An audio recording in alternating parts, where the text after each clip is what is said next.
kind of didn't realize the implications of exactly what it meant to be an alcoholic. I didn't understand a daily reprieve contingent on the maintenance of my spiritual condition. I just kind of thought, like, I'm sober, I'm not going back that way, and started looking at everybody my age is going to Cabo and Vegas and happy hour, and I'm going to meetings, and kind of didn't believe I would sacrifice everything if I drank again, and within 7 months you were picking me up at 120 pounds.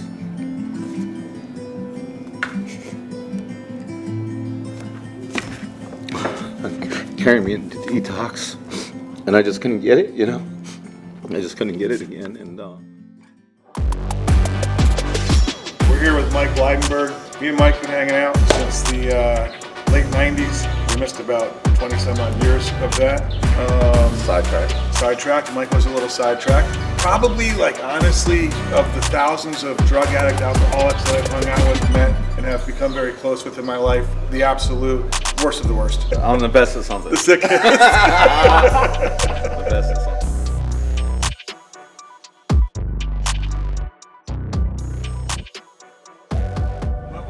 What was your first arrest ever? What was it for? Where was it at? My first arrest ever was probably 13 years old. Me and a couple kids, or one kid from where I grew up, went and robbed a house, and took guy's stuff, and there was a firearm taken, which made it a big deal where I grew up, and they really wanted that. Where did you grow up? Upstate New York, just outside Woodstock, Catskill Mountains, all small town, really small school. I think my graduating class for my 6th grade was like 30-something people, and then we all went to 4 small schools, went to one high school. Not a much bigger graduating class, you know what I mean, maybe 160. Yeah, man, small living. Started really young. My dad owned a bar when I grew up, and it's so funny. There used to be a commercial on back in the day, and it shows a guy running, like he's running track or something, and all of a sudden it shows a cop's hand come out and grab him by the collar, and it says nobody ever said they wanted to be a drug addict when they grew up. It almost looked like it was like some dream where the track star, but it showed a guy getting arrested, and the only thing I ever really wanted to be was old enough to drink in my dad's bar. I never really had dreams. I love that commercial. I do. It's the greatest commercial in the world. It's like a guy running around a track, and he's in a track uniform, and he looks he looks the part. He looks like a track star. And then as time goes on, you see him in just some really dirty clothes, and has been up for quite a few days, and his eyes are sunk in his head. And then the cops are running behind him, grabbing his neck. Yeah, very powerful commercial. Yeah, I guess thinking back, I never really wanted to be anything, just old enough to drink, and started from a young age. 12, 13 years old, I was already doing cocaine. I had a friend, my best friend's older brother, who sold cocaine. He used to give me 8 balls to sell, and I never really, I thought it was just fun. I thought it was partying. I thought that's what everybody did, drank. And Woodstock at that point, you're 52? I'm 53. Yeah. 53. So you're growing up in the 70s in Woodstock. It's got to be mostly hippie parents, right? Yeah, a lot of hippie parents. You know what I mean. A lot of leftovers from Woodstock. I know one of our friends' parents from there, total hippies, doing all kinds of drugs, selling drugs. Yep. Yeah, that was it. It was like coming of age was everybody would go to the Woodstock Green, and they'd figure out where the party was going to be, get drugs, acid, and there was a handful of us, that would do the harder drugs, and we were kind of an anomaly in that era. A lot of people that were doing the drugs we were doing were older people, so the people our age were kind of smoking weed and tripping and taking mushrooms, and I just had always gravitated towards the harder stuff, and never realized the implications of what that was leading to. I heard a woman speak, after years of doing that, and spending most of your life in prison and having a lot of regrets and a lot of hard time forgiving yourself. You always hear this thing, and it sounds very, you know, easy to say, but forgive yourself, and it's like a hard thing to wrap your head around. And I heard this woman say she was a 13-year-old girl who would run away from home, and she said, I don't know if you can imagine all the things a 13-year-old girl has to do to sleep on the couches of grown men, but I can tell you I had a hard time forgiving myself. She said, and then I was driving today and I saw a 13-year-old girl hanging with the people I used to hang with, the crowd I used to hang with, and I realized that that 13-year-old girl had no clue what she was about to enter into. And she said, and it hit me that I didn't either. I was just a 13-year-old girl, and it really struck me that day and kind of moved me that I didn't know where that life was heading either. You know, I thought it was just fun and I was having a good time, and little did I know where it would end, you know. And this is really where my life kind of shaped, and I got angry and started really messing up. I went in front of a court judge, and my dad was a warden and had the power to save my hide, which he had done before. And the judge said, Mr. Blyberg, what you do? He said, I can't do anything with him. Do what you have to do. And they took me out of my home and they sent me to a place in Albany. And that was the first time that I really started paying consequences. But I remember like crucifying this man for that, you know? Like I resentful, you know, and hurt really, you know? Because really, felt like he didn't care, you know. But the truth of the matter is I put him in a position to where he didn't feel like he could do anything. You know, he tried everything at his disposal, and I just wasn't responding. So it was more of a tough love thing from him, and I looked at it like he doesn't give a shit, you know. And that's when I really just kind of mashed the gas and gave up. When I got out, I tried to go back to school, and I thought about it for a minute while I was there, and I went in and I signed out of school, and I went and I told them, and I just kind of left my house, you know. From that point on, I was on my own, messing it up. You like it? Feel big enough? Just released. You can catch them on the website.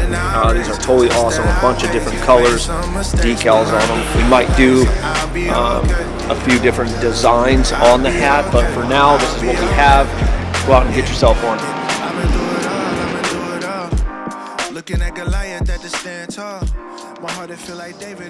So Mike, we met in 97, 98, somewhere around there, at an AA meeting. Yep. I know your nickname was Bubbles. Well, that was what already, yeah. How did you end up in Alcoholics Anonymous for the first time? Oh, it was, it kind of got, after I kind of mashed the gas, I really struggled right away. I thought I'd arrived, selling drugs, and before I knew it, the drugs had taken over, and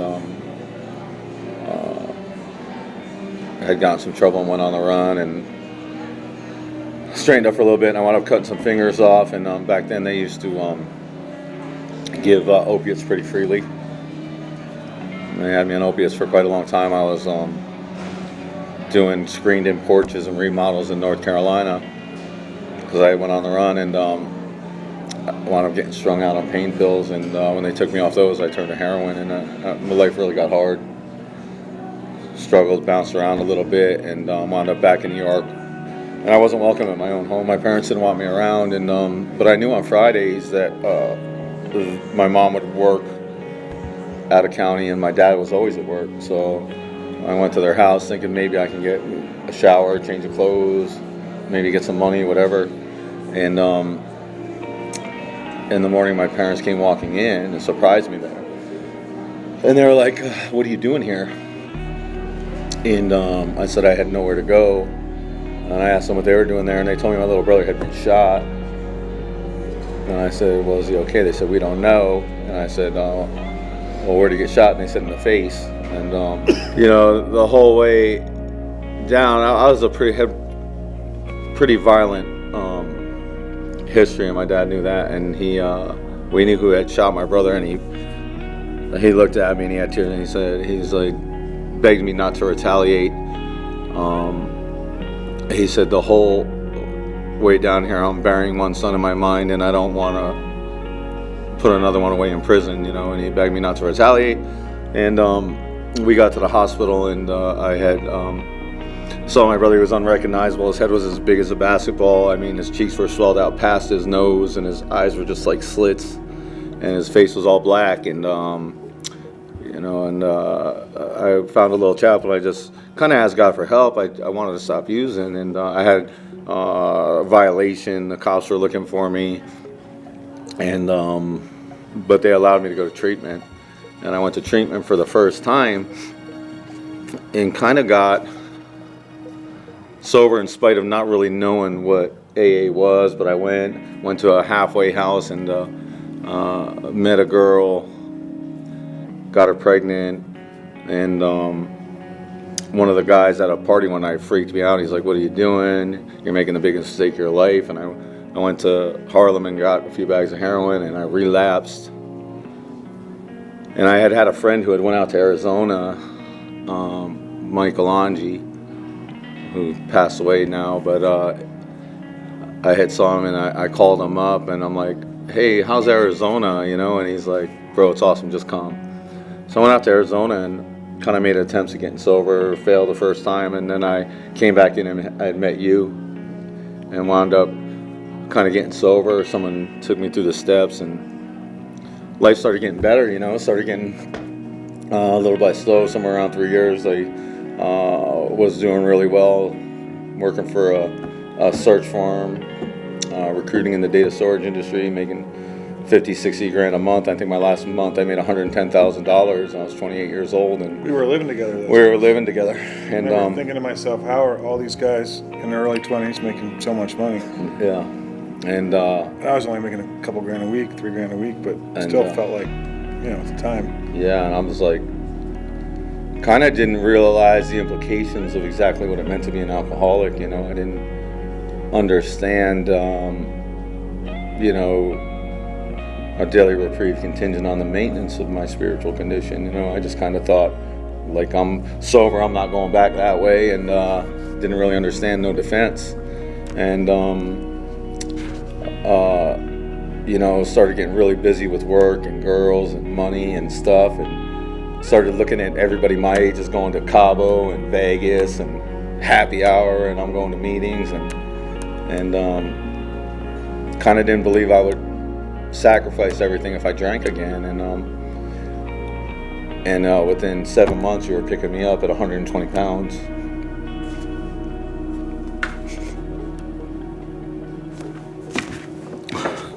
Carrying me into detox, and I just couldn't get it, you know.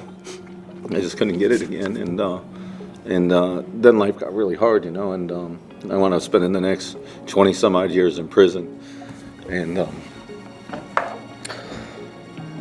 I had spent 14 years in Arizona prisons, and had some charges from running around on the run all those years, and interstate compacted out to Florida where my parents were, had some charges there that I could have really cleaned up, but when the paper ran out and I got out on bond and I was free, you know, I messed up, and you know, and when they came with a plea, they were just kind of like 8 years in, 4 years out, so a 12-year sentence, 8 in, 4 out.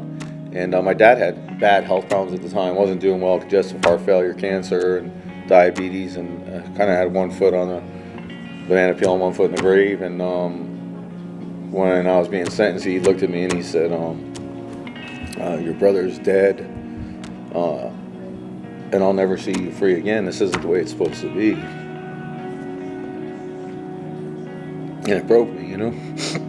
In that moment, I could see that I was the cause of this man's pain, and he was going to pass with nothing but regret and pain. And I thought that was awful. And when I got sentenced, I went to the back holding cell, and I probably said the first honest prayer in my life.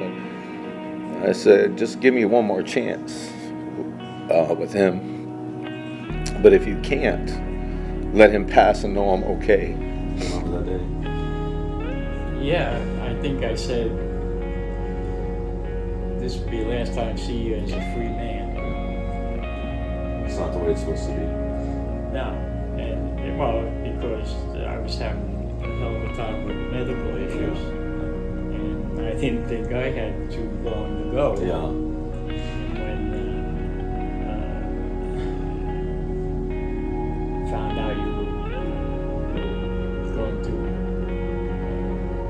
take the plea deal, I didn't think I'd be around. Me either. I think that was the only day I probably said an honest prayer. I mean, I think I'd been in positions before and I said prayers. I don't want to be in trouble. Like, help me stop using drugs. But I went in that holding cell and I asked God to give me one more chance with you. And I said, if you can't, just let him pass and know I'm okay. Like, the worst thing I could think was that you would pass on worried about me. And well, that was always my concern. In fact, when I think back about it, it's probably the only time I didn't pray. Because all the other times you came out and, when you went through an issue and we resolved it, I prayed that was it. yeah. And the last time after we brought you here from Arizona and it didn't work, I just sort of gave up. Yeah. And kind of like from that point on, I didn't use again. I had got on Suboxone, which I was doing through prison, not legally, but like through through the black market in there, and but really was trying to go be sober again, and little by slow he got healthy, and which is a miracle in of itself, and in 2020 on May 3rd, May 2nd, I went to the confinement, and I was separated from the Suboxone, and What's confinement? Solitary? yeah, well, it was the box. I got caught with a phone, and doing stuff I shouldn't have been doing in prison, and I got caught with a phone, and I remember the guy from Arizona, the first sponsor I had, he asked me if I was willing to go to any lengths for victory over alcoholism, and one of the things he told me, he said, do you have a problem with God? And he said, I don't care if you have a problem with God. I want you to get on your knees, and I want you to ask God to keep you sober. And if by some miracle, he said, I don't want you to ask him to help keep you sober, because that would imply you have something to do with it, and you'll mess it up. He said, but I want you to ask him to keep you sober, and by some miracle, if you stay sober, I want you to get on your knees, and I want you to tell God thank you. And I did in confinement. I got on my knees, and I said, God, you know what? Just tell me to stay sober today. And I did, and that's when it started, the next 2.5 years before I was released, I stayed sober that way, and wound up getting released, and my parents had offered to help, and I told them he offered to give me a place, and I said I'll go to a sober house because I didn't think my almost 80-year-old parents should have to take care of me, and I went into Alcoholics Anonymous, and I told them I was just released from prison after 22 years, and kind of I need help, and I started getting resentment. They kind of really didn't welcome me. I was still talking to Colin out in Arizona, and you and Larry, and Colin would ask me if I got a sponsor. I was like, nah. I'm just kind of using Larry. He's like, Mike, you need a sponsor out there, And I heard this guy, and he sounded different. And I told Colin about it, and he said, did you ask him to sponsor? I said, no. And he's like, why didn't you ask him? I was like, man, I couldn't ever ask him for help. And he's like, man, I said, the next time I see him, if I see him again, I'll help. I saw him that Thursday. And he asked me the same question people had asked me before, are you willing to go to any lengths? And I told him, yeah, and I was, I just didn't want to go the way I was going. I didn't want to continue to hurt my family, and this guy knew what to do with me. And he sat with me every week, knee to knee, and he took me through the book. And when it said to pray, I prayed. And when it said to write, I wrote. And when it said to go out and make amends, I went out and make amends. And where I wound up making the amends to you that morning, and life has changed. It's completely different. The the man that was destroyed and didn't think he would make it wound up making it in great health, and we have a relationship today that's unbelievable. I mean,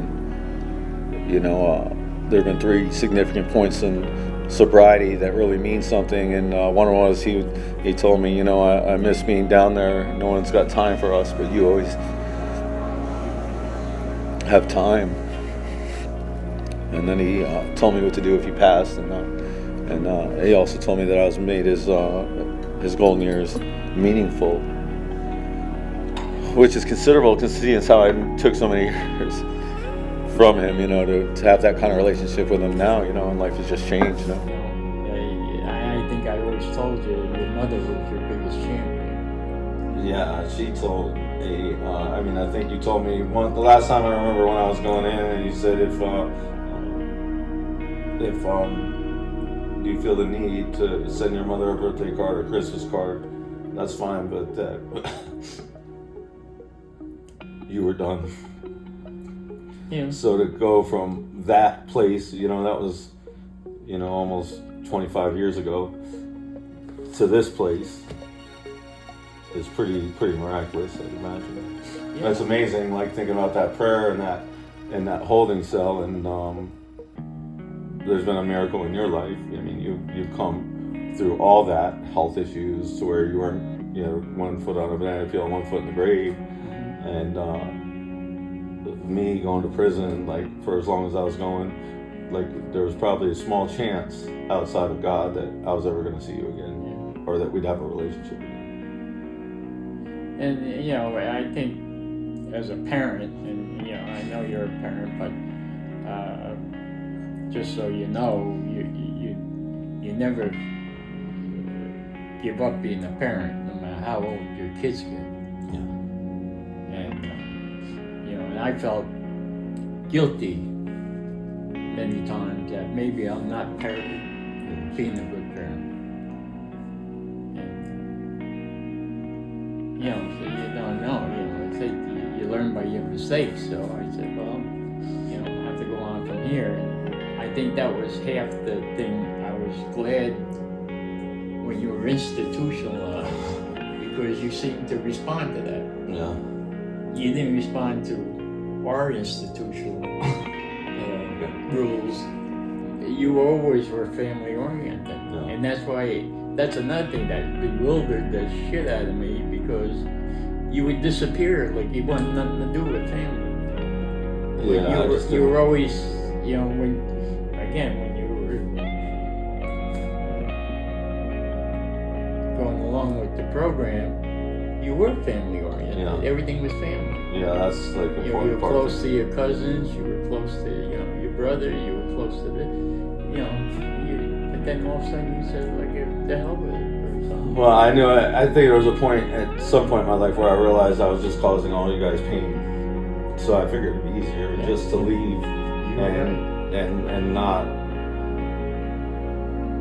not be in your face with like how bad I struggled with life. So part of it was just to was kind of a giving up, like all right, I'm a mess, let me go somewhere else and be a mess with it, I'll just see me. But it's amazing, just I really didn't think I'd ever make it. Like I didn't think that I'd ever be sober. I didn't think I could, when you try, you screw up,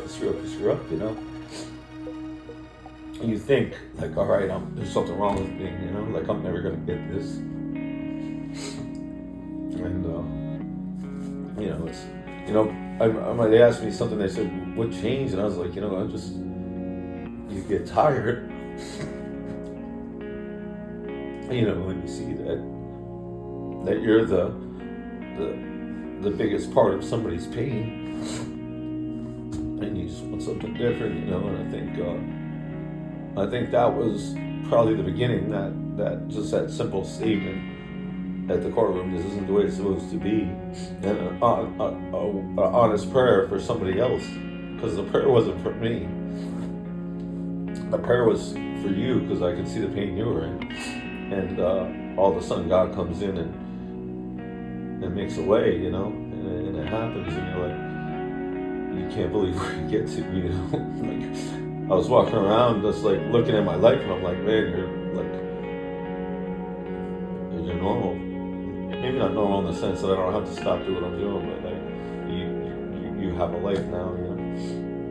And it didn't seem possible at many parts of my life. It didn't seem like it would ever happen.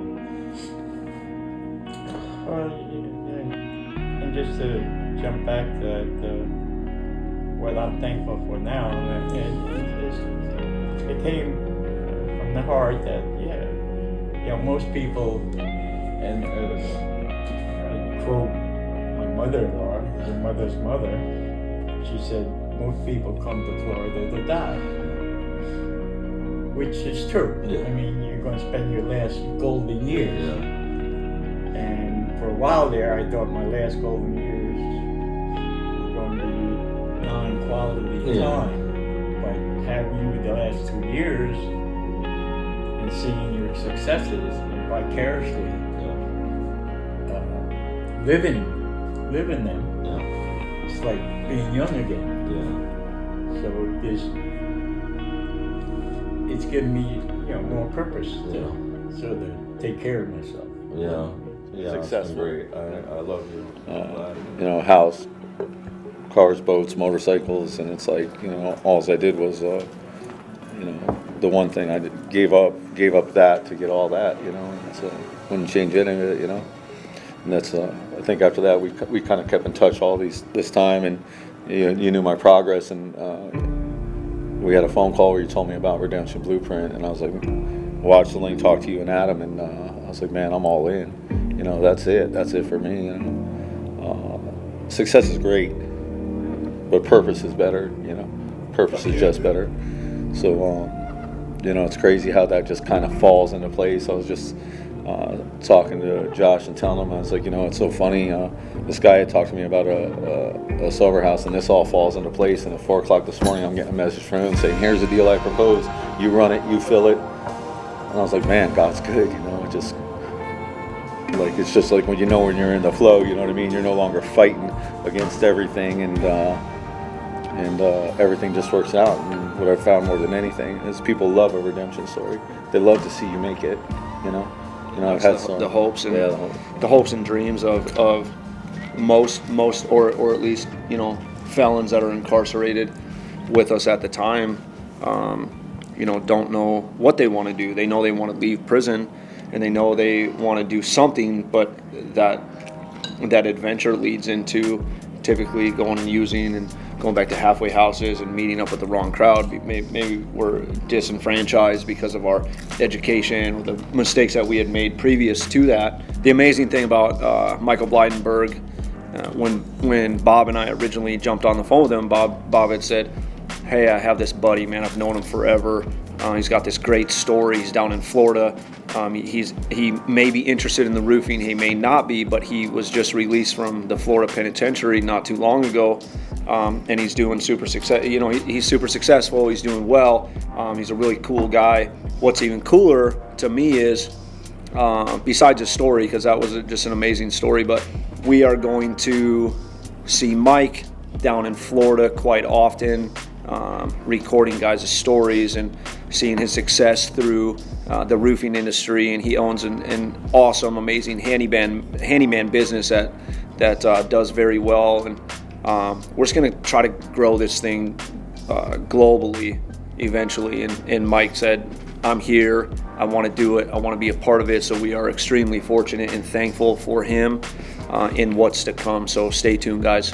You know, it's really hard for guys like us to sit and figure out what it's going to be getting out of there. You know, like the guys that make it are just so beat up by pain that they're just not going that way one more day. You know, but there's really no vision of what it could be. And you know, like when I watched Redemption Blueprint and I started to look at these stories, and I immediately saw the benefit of guys that are sitting there trying to figure out what it could be to have an actual vision of hope. Like, wait a minute, these guys are just like me.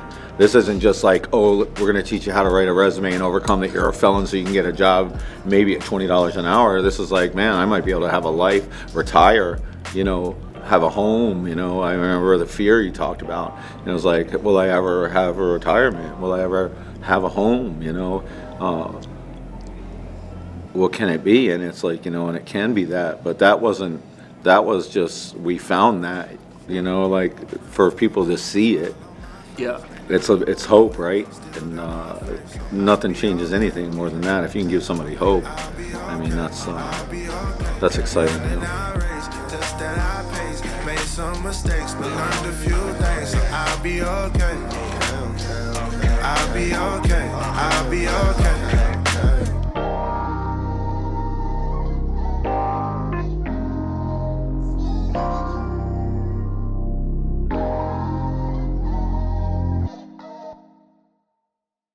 Fire. Dude, so good. That's probably our best one, dude. That's probably our best one. Yes. It's painful to look back. Yes. Dude. Grown men sitting there with tears in their eyes. I know. I wonder what she thought. She probably thinks the film's so crazy, and all of a sudden she's like, "Holy!" Dude, I thought we were super fast. Yes, dude. So good. I want this girl to come work for us. Yes. She picked up the cue. She didn't say a word. She knew it was an important moment. She knows what it is. She's paying attention. Mm-hmm. Good for her. For the mind.